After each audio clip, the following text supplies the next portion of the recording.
Soy Fernando Díaz Villanueva. Hoy es 13 de junio de 2024 y esto es La Contracrónica.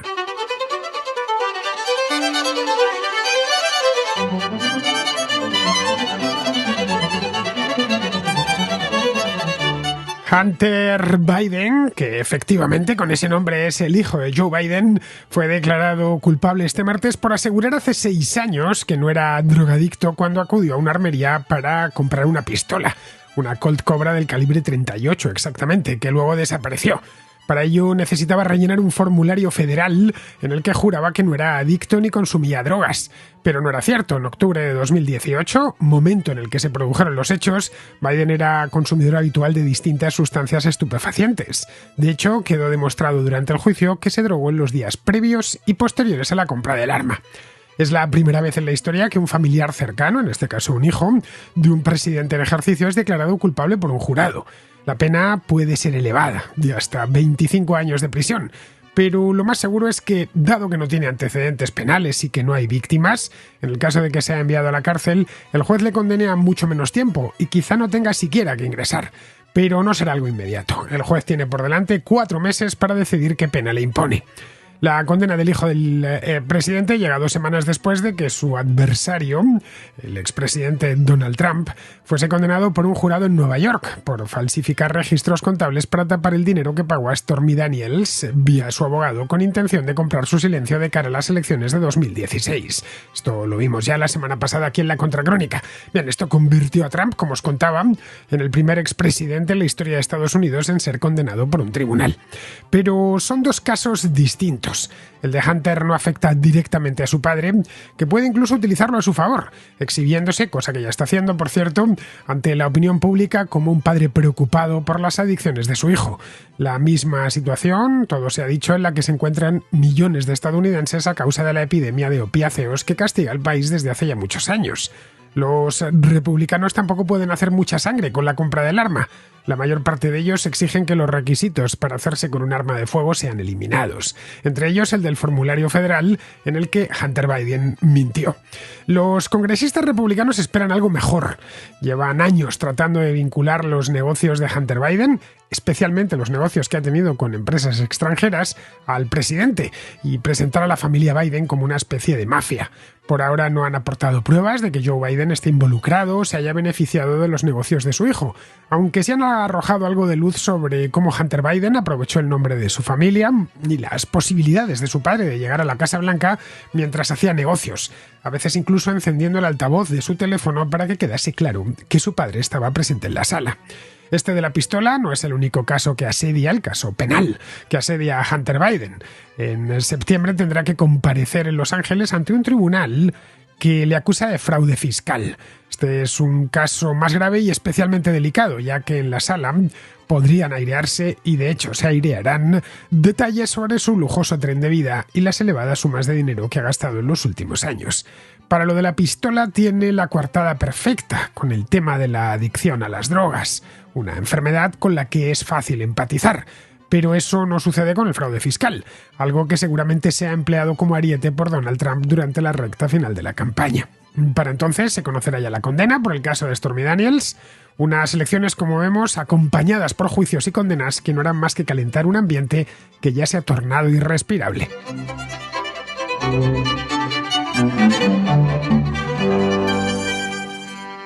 La condena de Hunter Biden este martes por un delito grave, 3 delitos graves, exactamente si nos ponemos técnicos, es un suma y sigue en la tragedia familiar de los Biden. Bien, en esos delitos no incluye el de comprar una pistola. Eso en Estados Unidos, en todos los estados, es perfectamente legal. El delito está en que la compró tras hacer una declaración jurada en un formulario, una declaración falsa. Bien, como os decía, esto es el punto y seguido en la tragedia familiar de los Biden.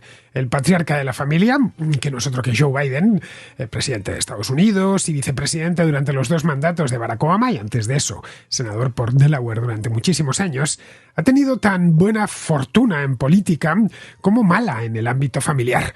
Perdió a su primera esposa, Neilia se llamaba esta mujer, en 1972, en un accidente de tráfico junto a su hija Naomi, que tenía en aquel entonces solo 1 año de edad.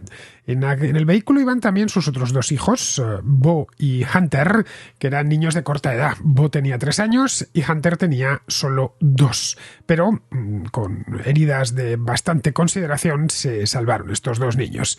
Biden tenía entonces 30 años, los mismos que su esposa, y acababa de ser elegido en las elecciones de noviembre del año 72 senador por Delaware. De hecho, su primera esposa ni siquiera pudo ver cómo tomaba posesión del cargo de senador porque se mató con el coche antes. Se quedó viudo y tuvo que hacerse cargo de sus 2 hijos pequeños, de Bo y de Hunter. Ya unos años más tarde, en 1977, consiguió rehacer su vida, se casó con su actual esposa, Jill, que le dio una hija, Ashley Biden, que es diseñadora de moda y que rara vez sale en la prensa, a diferencia de sus otros 2 hijos, especialmente este último, Hunter, salvo por temas obviamente relacionados con su trabajo. Bueno, y porque hace unos años a Ashley Biden le robaron el diario personal y lo pusieron a la venta, y ahí había algunas confesiones personales, familiares, que la cosa acabó, por supuesto, en un juicio. Pues bien, cuando todo parecía encarrilado y Joe Biden enfilaba ya la recta final de su segundo mandato como vicepresidente, su hijo Bo enfermó y murió con solo 46 años de un cáncer cerebral fulminante en el momento en el que se preparaba para entrar en política. Bo Biden se preparaba para presentarse a las elecciones para gobernador del estado natal de la familia, del estado de Delaware. Dejó Bo Biden 2 hijos y una viuda. La viuda se llama Hallie Biden, que terminó teniendo una tórrida relación sentimental con su cuñado Hunter. En fin, os lo he resumido mucho porque hay bastante más, pero vamos, como veis, la historia de los Biden daría, vamos, sin ningún problema para una miniserie televisiva, y no elimino yo que decida alguien en Estados Unidos hacerla a no mucho tardar. Hace unos años leí a un columnista estadounidense que decía algo así como que los Biden eran los Kennedy, pero sin glamour. Bien, la verdad es que buena parte de razón no le falta. Eso es cierto.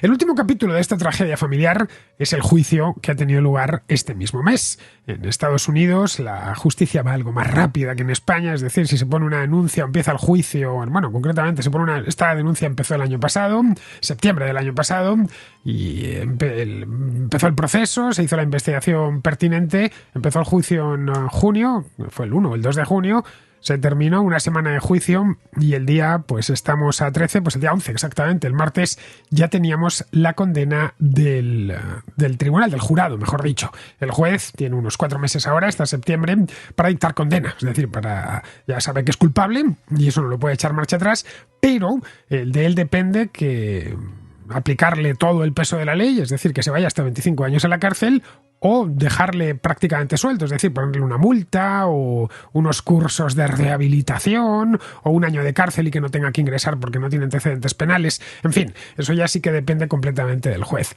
Pues bien, este juicio ha sido algo que ya se sabía desde el año pasado. Se sabía también que el juicio estaba fijado para la primera semana de junio y que caería justo después de las primarias. Y en la no recta final, pero casi, la recta intermedia de la campaña electoral. Bien, todo esto empezó en septiembre del año pasado, cuando Biden, Hunter, fue acusado oficialmente por 3 delitos federales en el estado de Delaware. 2 por hacer declaraciones falsas en un formulario de solicitud de armas de fuego y 1 más por posesión ilícita de armas, es decir, por tener armas sin licencia. No tenía licencia en tanto que no podía tenerla porque era un drogadicto. Fue procesado en octubre y imputado, que diríamos en España, o investigado. Se procedió a la investigación y se declaró en el acto inocente de todos los cargos, pidiendo al juez que archivase el caso. Pero el fiscal arguyó que no cabía el archivo, ya que se habían encontrado restos de cocaína en la funda de su arma, y le ofreció incluso un acuerdo. Se declaraba culpable a cambio de una pena mucho más reducida y el asunto acabaría ahí. Bien, el juicio comenzó a principios de este mes y hace un par de días fue declarado culpable. Hasta ahí, no hay mucho más. Si no se tratase de Hunter Biden, si fuese un ciudadano particular, no estaría yo desde luego hablando de esto, y prácticamente nadie, porque estas cosas suceden de vez en cuando en los Estados Unidos. De hecho, suceden a menudo porque la gente tiende a mentir en esos formularios.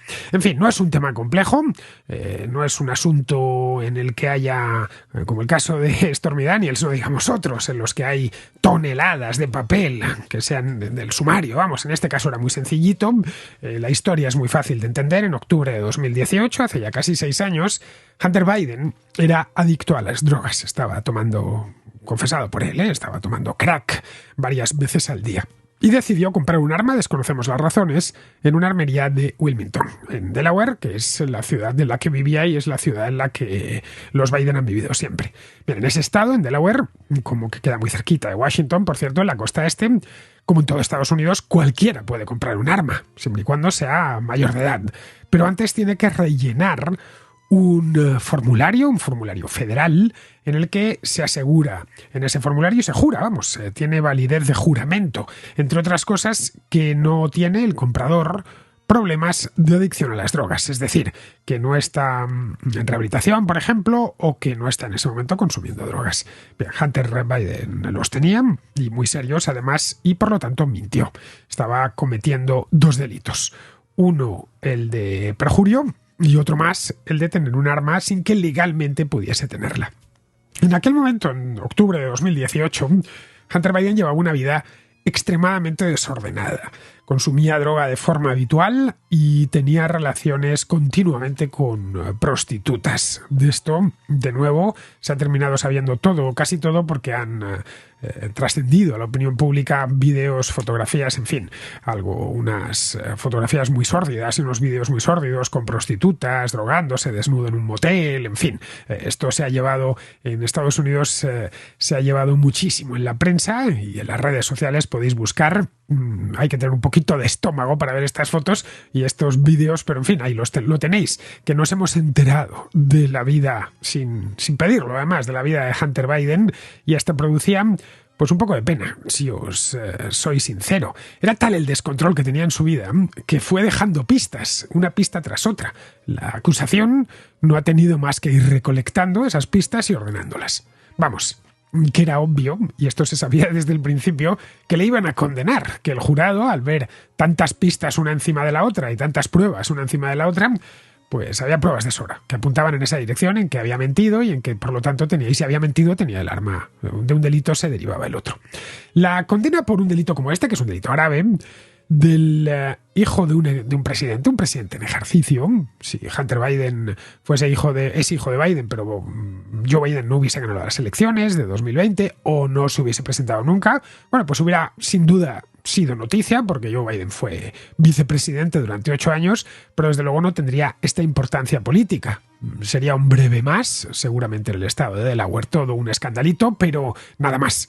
Es el hijo de Joe Biden, ¿os acordáis de él? Aquel que fue vicepresidente con Obama, pues ha tenido un problema relativo a su adicción a las drogas, que compró un arma y tal. De hecho, no hubiese pasado de ahí. Y sí, en el caso de que Biden estuviese jubilado, estamos hablando, pero no lo está. Es presidente en ejercicio. Y esto plantea la posibilidad cierta de que Hunter Biden entre en prisión. Y lo deje además, se quede con antecedentes penales poco antes de que sea juzgado por otra cosa más grave. Por evasión de impuestos, exactamente, que $1,500,000 que ha evadido, según le acusan. Que un juicio que tendrá lugar en el mes de septiembre en la ciudad de Los Ángeles. La sentencia sobre el caso de Delaware podría llegar entre septiembre y octubre, es decir, coincidir en el tiempo. Esto, como vemos, si ponemos la primera semana de noviembre como fecha mágica, que es cuando se celebran las elecciones, el primer martes de noviembre, pues vemos que todo va a suceder antes de que los estadounidenses acudan a las urnas. En esas elecciones, Joe Biden, que ha ganado las primarias demócratas, aunque no ha sido todavía oficialmente nominado, lo será en el mes de julio, se medirá por segunda vez con Donald Trump, que también ha ganado las primarias republicanas, pero no ha sido todavía nominado, lo será en Milwaukee también a mediados de julio. En ambos casos la nominación se da por descontada porque es que tampoco tienen a nadie que pueda disputársela. Donald Trump, como os decía al principio, también tiene problemas legales y ha tenido una condena muy reciente. Acaba de ser declarado culpable por el caso este que os contaba la semana pasada de Stormy Daniels.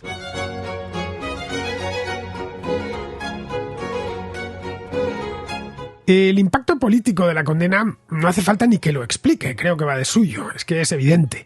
El presidente Biden y los demócratas se llevan desde hace semana y pico calificando a Trump de delincuente convicto, y ahora sí pueden decirlo porque ha sido condenado.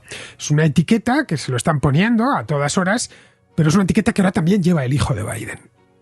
Trump y los republicanos han criticado a Hunter Biden por sus negocios, pero en su mayoría han evitado hacerlo por el caso de las armas, ya que, como bien sabemos, en el Partido Republicano son por lo general partidarios de que exista el menor número de restricciones posible al derecho constitucional a portar armas.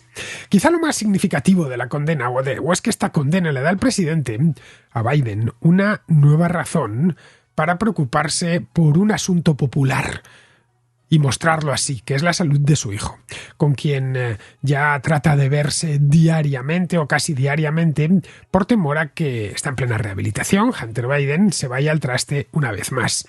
Toda la vida adulta de Hunter Biden ha estado marcada por el abuso de las drogas y del alcohol.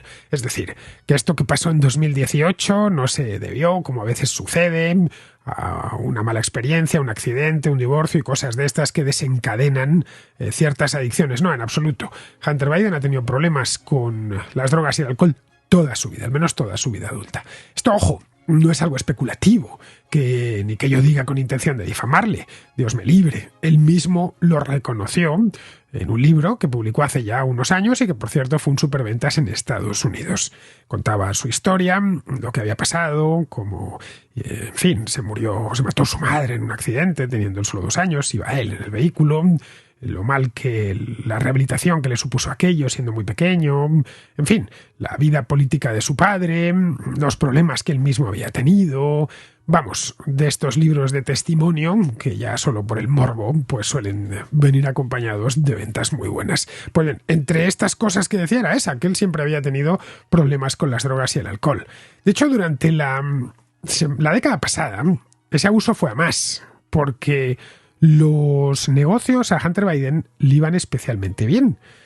Montó una empresa que hacía negocios en el extranjero y ganó muchísimo dinero.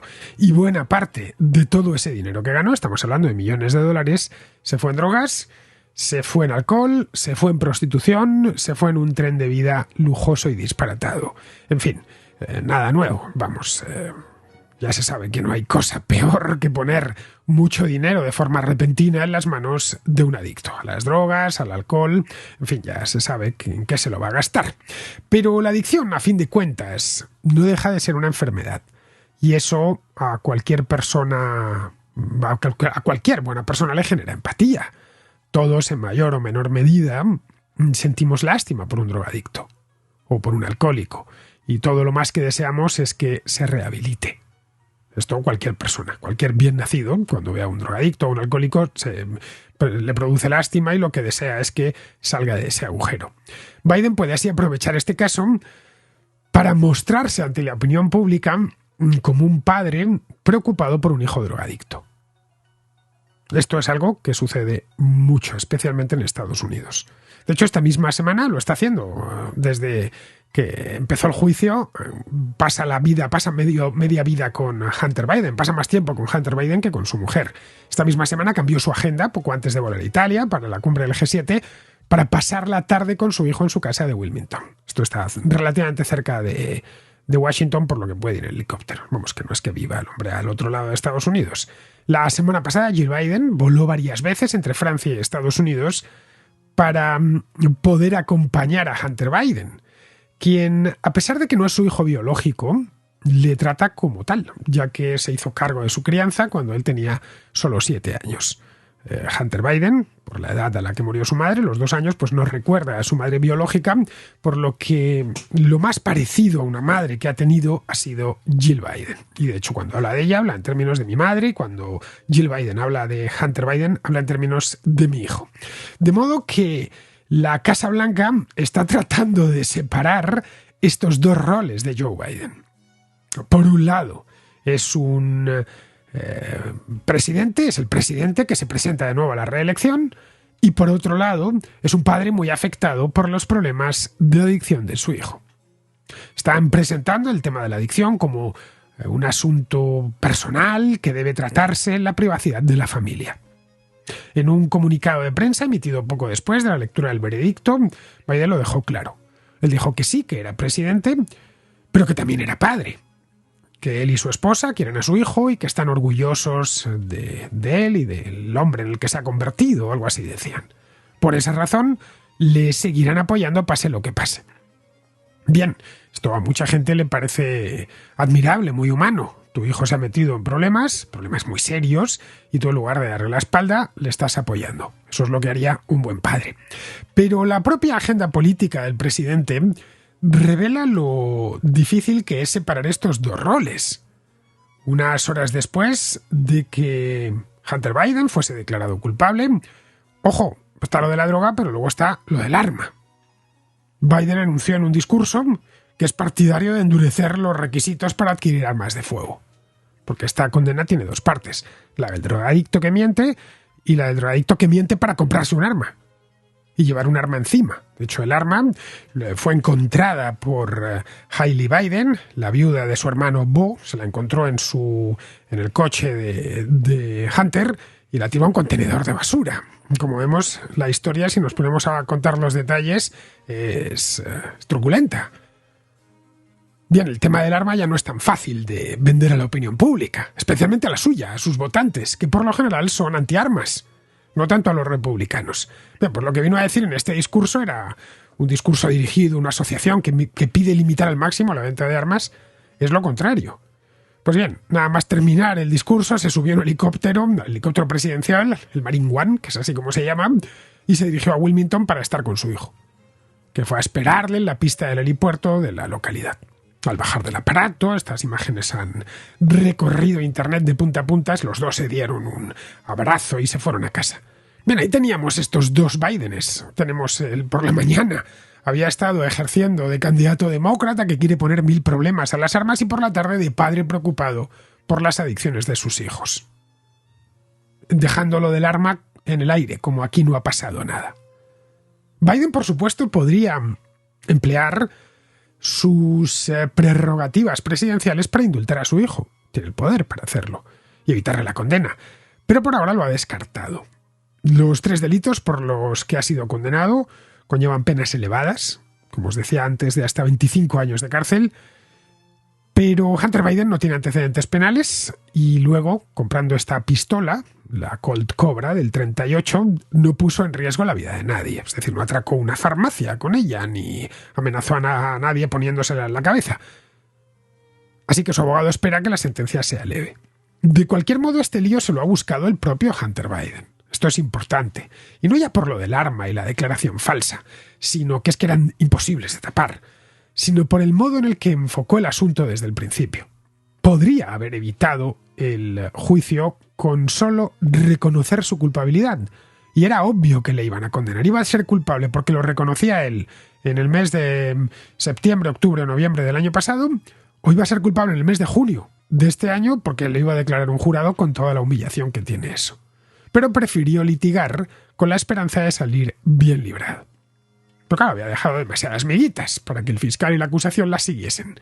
Durante la semana que duró el juicio, se expusieron ante el jurado tal cantidad de pruebas que era prácticamente imposible que fuese absuelto. El veredicto es vergonzoso, obviamente, para el padre. Para cualquier familia es una vergüenza que condenen a un miembro, por muy drogadicto que sea, que ahora tiene un hijo que está condenado en firme. Algo que será seguramente utilizado por Trump durante la campaña, pero que no está relacionado directamente con él. De hecho, su equipo de campaña está tratando de hacer ver que Joe Biden se ha mantenido escrupulosamente al margen de este caso, dejando actuar a la justicia. Sabe además que los republicanos con este tema tienen que ir con cuidado, ya que hay 2 elementos delicados. Por un lado, delicados para ellos, por un lado la adicción a las drogas, algo demasiado común en Estados Unidos como para ignorarlo. Son muchos los que en aquel país tienen problemas con las drogas, o familiares con problemas con las drogas. Solo el tema de los opiáceos, en fin, no hace falta que os diga nada. Hay millones de personas castigados por este tema. Luego, por otro, aparte del tema de la adicción, es que hay armas de por medio y a muchos republicanos les gustaría quitar de en medio algunas restricciones sobre la adquisición de armas que Joe Biden ha propuesto o directamente ha implementado. Bueno, una de esas restricciones es el formulario federal, un trámite que muchos en el Partido Republicano quieren eliminar, ya que lo consideran una restricción absurda a un derecho constitucional. Bueno, el hecho de que Hunter mintiese de forma tan descarada significa que el formulario no sirve para mucho. decir, si queremos un buen argumento para acabar con ese formulario, lo tenemos en el caso Hunter Biden. Es un formulario que confía en la buena fe del declarante, que puede seguir drogándose sin que sea imposible saberlo. Basta con que no se drogue el día antes y ya, se presenta o esa misma mañana. Con que se levante limpio, vaya a comprar el arma, firme en el armero, no va a apreciar nada. Otra cosa es que llegue borracho como una cuba o drogado. En ese caso, evidentemente, el armero lo percibiría y no le vendería el arma. Puede también llegar bajo los efectos de una sustancia estupefaciente y que no lo parezca. El armero no es un médico. No, tampoco puede someter a los que van a comprar un arma a sus clientes a un test de drogas o a un test de alcoholemia. Vamos, que si queremos un buen argumento para acabar con ese formulario, no sé si los republicanos lo querrán ver, es precisamente este caso de Hunter Biden. Bien, pues estas dos son las razones por las que no lo aprovecharán. Cosa distinta será lo del juicio por fraude fiscal en Los Ángeles. Este es un caso también muy reciente. En diciembre del año pasado fue Hunter Biden acusado en California por un total de 9 cargos de evasión fiscal. La acusación asegura que Hunter Biden defraudó a la hacienda pública $1,5 millones en impuestos federales entre los ejercicios de 2016, 17, 18 y 19. Hunter Biden, por supuesto, se ha declarado inocente y el juicio se celebrará el día 5 de septiembre. En principio iba a celebrarse el 20 de junio, es decir, la semana que viene, pero por el juicio de Delaware pidió su abogado el aplazamiento hasta septiembre, algo que le concedió sin problemas el juez de Los Ángeles. Ya veremos lo que sucede ahí, pero ese juicio sí que va a coincidir con la recta final de la campaña electoral. En el caso de que fuese condenado, los republicanos podrían utilizarlo mucho más que el tema de la pistola y la adicción a la cocaína. Pero sigue siendo una presa menor, al lado de lo que los republicanos persiguen desde hace años. Llevan desde 2019 hablando de los Biden como una suerte de mafia, que hace jugosos negocios en el extranjero. Es cierto que Hunter Biden hizo muchos negocios y ganó mucho dinero con ello, pero hasta la fecha no han conseguido presentar ninguna prueba de cargo de que el presidente se haya beneficiado de esos negocios de su hijo.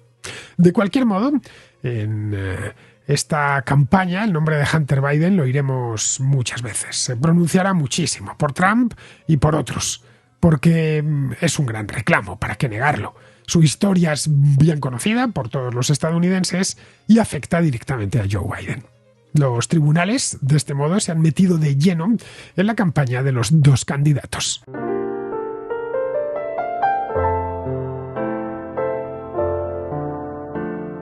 ¿Cuál es tu plan para cenar esta noche? Te propongo algo, añade una copa de vino a esa cena para que no sea una cena más, porque con vino cualquier momento no es un momento cualquiera. La Contracrónica tampoco es un programa cualquiera si lo acompañas con un buen vino. Tinto, blanco o rosado, tanto da. La Contracrónica marida con todas las variedades y con todas las denominaciones de origen. Descubre la magia de esas cenas improvisadas entre semana, donde una botella de vino transforma una noche ordinaria en una noche con un toque distinto, algo más especial. Si no sabes qué preparar, improvisa una tabla de quesos, algo de jamón serrano y acompáñalo con una copa de vino. Recuerda que la ocasión perfecta no aparece por sí misma. Es algo que creamos nosotros. No hay que esperar a que llegue. Traigámosla cualquier tarde o noche con la familia o los amigos. Basta con poner vino y ese momento dejará de ser un momento cualquiera.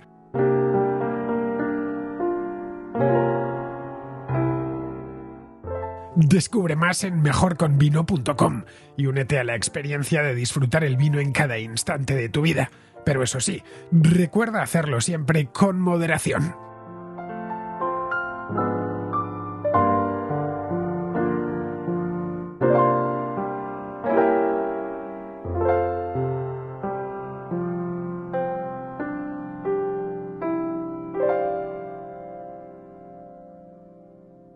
Vamos con la contrarréplica. Empezamos con Gerian, que es un contraescucha de Bogotá, en Colombia, que al hilo del programa de ayer quiere romper una lanza al favor del iPad, la popular tableta de Apple de la que dije ayer que estaba en declive. Quisiera referirme un poco a tu último video sobre inteligencia artificial de Apple. Y bueno, yo como usuario de iPad, que no entiendo por qué dijiste lo de que es un producto que está en decadencia, cuando en temas de tablets es la mejor, sin ningún tipo de competencia. La única competencia que tiene Apple en iPads son los mismos iPads. De hecho, hoy en día te vas a comprar el último, que es un iPad ultra fino con pantalla OLED muy buena. Tiene que competir con el último iPad Pro del año pasado o del año antepasado inclusive. No existe ningún producto Samsung, Google o Microsoft que sea capaz de hacerle mella en el mercado ni en la funcionalidad. Otra cosa quizás es que tengan un Apple Silicon y que puedan ejecutar en teoría macOS, cosa que no hacen, quizá por marketing, quizá por temas de producción, no sé, no sabría decirte, pero eso no quita que sean productos excelentes y que para cierto tipo de público sean prácticamente la única opción. Si estamos hablando pues, de diseño profesional, de arte digital, no tienen una competencia de otra empresa, por así decirlo. Y bueno, pues sé que puedo ser como extremo defensor de Apple, pero me ha sorprendido. Yo era una persona muy crítica, era usuario de Android, sigo siendo usuario de Microsoft Windows y me doy cuenta que la empresa realmente se esfuerza por hacer que los productos sean simples, sean estables en el tiempo. Y esto es algo que pues yo como consumidor valoro mucho y creo que la mayoría de consumidores también.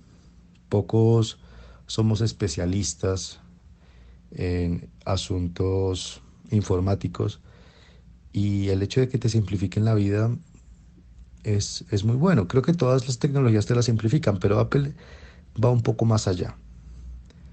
Va un poco más allá, te deja todo como servido en bandeja de plata.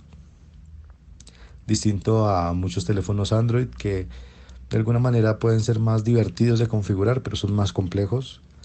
Y pues ni hablar de Windows, ¿no? Que bueno, tienes una enorme cantidad de software para instalar, pero a su vez pues es un sistema no tan estable. Tienes muchísimo hardware, muchísimas opciones, muchísimos drivers, conflictos, pantallazos azules, etcétera. Y bueno, eso sería todo. Muchísimas gracias, excelente programa y hasta luego. El iPad sigue en el mercado, Gerian, y si sigue es porque aún tiene algo de mercado, pero es mucho menor que hace 10 años. Mira, te voy a dar un dato. Yo no afirmo nada si no tengo datos que lo avalen, que avalen esa afirmación. Mira, en 2013 las ventas de iPad suponían aproximadamente una cuarta parte de toda la facturación de Apple. Una cuarta parte, un 25%. En 2023 supusieron el 6%. Es decir, que ha pasado de ser un producto clave para esa compañía a ser un producto de nicho. Seguramente ganen dinero con él, no me cabe la menor duda, y si no lo ganasen ya lo habrían retirado, como retiraron el iPod, por ejemplo, y siguen teniendo unas ventas sólidas. En el primer trimestre de este año las ventas de iPad le generaron a una facturación a Apple de 5.600 millones de dólares. Es decir, una cantidad de dinero considerable. Mira, otro dato más. En el cuarto trimestre de 2013, Apple vendió 26 millones de iPads. En el primer trimestre de este año ha vendido 10 millones. Los iPad, como supongo que ya sabrás, se han convertido en ordenadores portátiles muy delgados, pero extremadamente potentes. Son el objeto de deseo para los más geeks. Hace tiempo que el iPad ya dejó de ser un producto para todos los públicos, tal y como se concibió en origen, allá por el año 2010, cuando fue lanzado. Hoy es un dispositivo muy potente y también muy caro. Es muy útil para ciertas profesiones, como por ejemplo los diseñadores gráficos o la gente que busca una portabilidad extrema. Eso a cambio hay que pagarlo. Es decir, que Apple vende menos iPads, pero los vende más caros. Luego es un negocio rentable. Apple sigue teniendo en el mercado un iPad básico, llamémoslo así, que se puede adquirir en España desde 400 euros, 429. Pero esa no es la estrella de la gama. La estrella de la gama es el iPad Pro, que apareció hace unos años como algo concebido para profesionales creativos. El iPad Pro en España tiene un precio de salida de 1.200 euros. Equipa un procesador modernísimo, un M4, y una pantalla de una calidad fuera de lo común. Si te acercas a la Apple Store que hay en Bogotá, lo podrás tocar con tus propias manos y lo verás. Es una auténtica joya de dispositivo. Yo mismo tengo un iPad. No, evidentemente no es un iPad Pro de estos nuevos, es un iPad mucho más antiguo, lo compré hace unos 5 años y todavía le sigo dando uso. Miren, esto de las tabletas ha cambiado mucho el mercado. Era la gran novedad tecnológica hace 15 años y los tenían prácticamente todos y hoy ya son pocos los fabricantes que los mantienen. En su momento, yo creo que todos tenían tabletas gráficas en su catálogo de producto. O ya quedan pocos, y Apple fabrica los más sofisticados. Vamos, que como ha ocurrido con los teléfonos, se ha especializado en ese segmento, que es el más interesante. Vender aparatos de 1.200 euros deja mucho dinero. En fin, seguimos con Borja, que es de Múnich, un contraescucha de Múnich, y que nos habla de los resultados de las europeas en Alemania, y bueno, Europa, mejor dicho, y de los grupos parlamentarios en el Parlamento Europeo.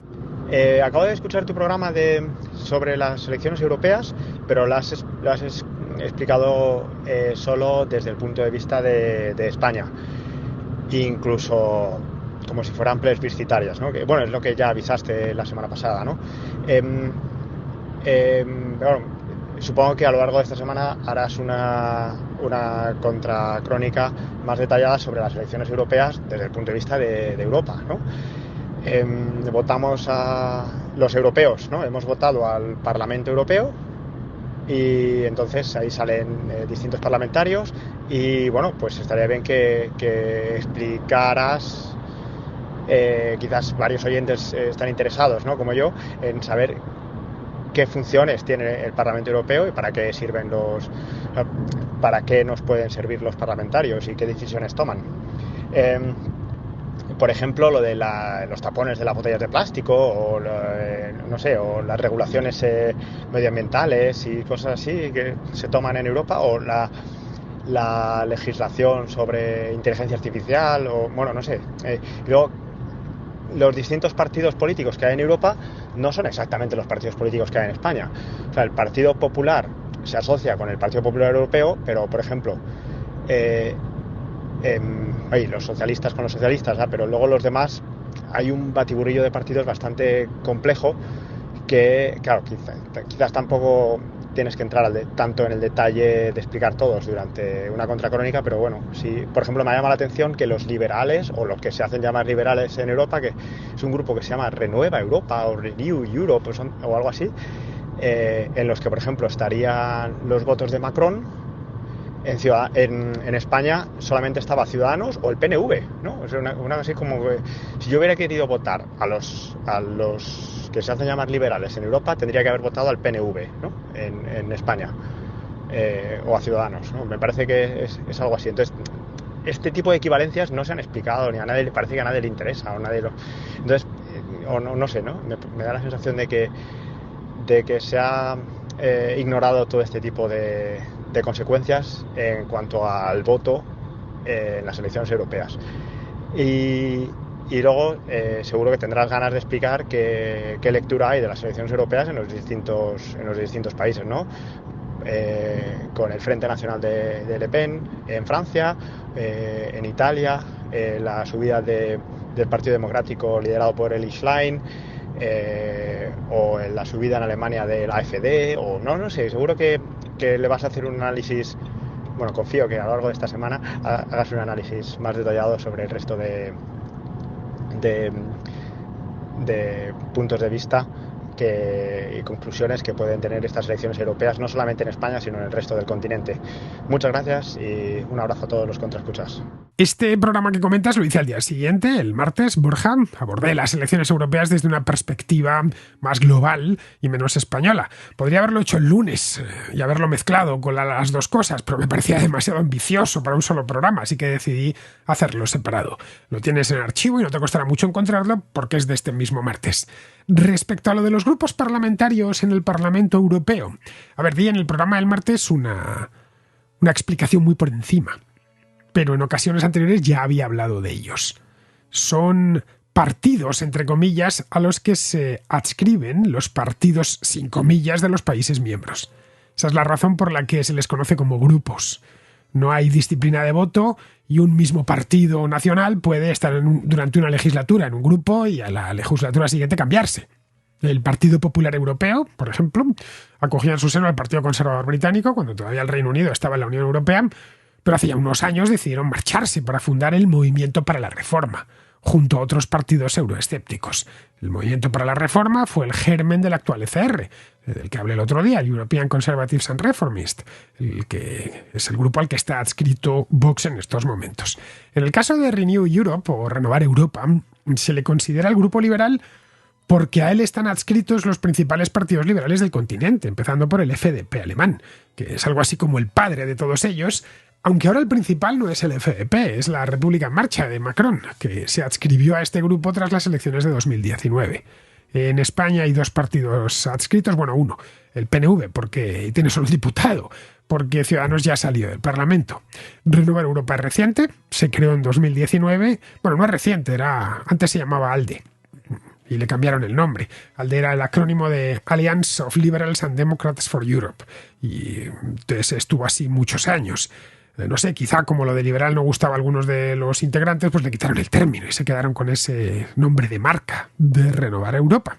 Como ves, son grupos muy amplios, heterogéneos, que no representan a una ideología concreta. De hecho, suelen emplear términos como renovar, reforma, democracia, para dar cabida a partidos que a veces son muy distintos entre sí. No son muchos, los grupos parlamentarios en el Parlamento Europeo son solo 7 y van desde la extrema izquierda, que se llama así además, de Left, hasta la extrema derecha, que se llama Identidad y Democracia. Te preguntarás entonces para qué sirven, para qué están ahí, si no tienen ni siquiera disciplina de voto. La idea es que se vote en el Parlamento Europeo no por grupos nacionales, sino por grupos de afinidad ideológica. Lo cual no es en absoluto una mala idea, ya que de lo contrario, y habida cuenta de que si miramos lo que aporta cada país hay grandes diferencias, pues nos encontraríamos con que los diputados alemanes siempre se imponen porque son más. Es decir, que los diputados en Europa se eligen por país, pero se organizan dentro del Parlamento de manera muy amplia, sus ideas. Bien, seguimos con Rafael, que es de Granada y que nos habla de una polémica medida que acaba de tomar el Ministerio de Sanidad. Me gustaría comentar una noticia que creo que ha pasado desapercibida por el tema de las elecciones europeas, sobre el tema de sanidad y verano. Nuestra querida Mema, la ministra médica y madre, ha realizado una maniobra de gestión, la verdad que desde el punto de vista de la gestión pura y dura, bastante genial, pero que perjudica en mucho a los médicos y a la sanidad en general. Con la excusa del COVID, en 2020, los médicos en formación, los médicos MIR, tuvieron un retraso de 4 meses para incorporarse a su puesto de trabajo. Normalmente se suelen incorporar a final de mayo, principio de junio, y en ese año se incorporaron en septiembre. Eso, ha hecho que se haya tomado una decisión repentina por parte del Ministerio de Sanidad, que es el que controla esta vía formativa, en donde, en teoría, la finalización que tenía lugar ahora, que tendría lugar en junio, y con ello todos los residentes pasarían a ser adjuntos con un título de especialista, son ampliados sospechosamente hasta el mes de septiembre de este año. Es verdad que desde el punto de vista de la legalidad se puede hacer, aduciendo que faltan meses de formación, pero ya te digo yo que 4 meses no son unos meses muy necesarios para un médico que normalmente a esas alturas está perfectamente formado. ¿Qué hay detrás de todo este tema? Pues muy sencillo. Han visto una posibilidad fantástica, tanto a nivel de ministerio como de autonomías, de poder cubrir el verano con médicos a un coste menor. Un médico en formación cobra la mitad que un médico especialista, con lo cual, en vez de contratar médicos especialistas a un coste mayor, pues van a usar los médicos en formación que prácticamente son médicos con especialidad. Se puede ver desde el punto de vista de la gestión, como antes he dicho, como algo bueno o como algo razonable, pero me gustaría recordar 2 cosas. Por un lado, esos médicos que están a punto de terminar la residencia van a tener que cubrir todas las vacaciones de sus médicos adjuntos sin casi supervisión, porque no va a haber nadie que los supervise. Y obviamente si hay problema o negligencia, pues ahí va a haber serios problemas, no para la ministra, que a ella le da igual, sino para los usuarios y ciudadanos del sistema de salud. Por otro lado, normalmente los médicos que terminaban en el mes de junio pues eran los que con un contrato ya como especialistas, con un sueldo digno y decente, cubrían todo lo que eran vacaciones de verano de las plantillas de los diferentes sistemas sanitarios. Y ahora todos esos médicos que estaban un poco a la espera de renovación de contratos para verano, pues han visto cómo no van a salir ningún contrato, porque casi 2.500 médicos MIRE van a cubrir esos puestos de trabajo. ¿Eso qué va a hacer? Pues muy sencillo.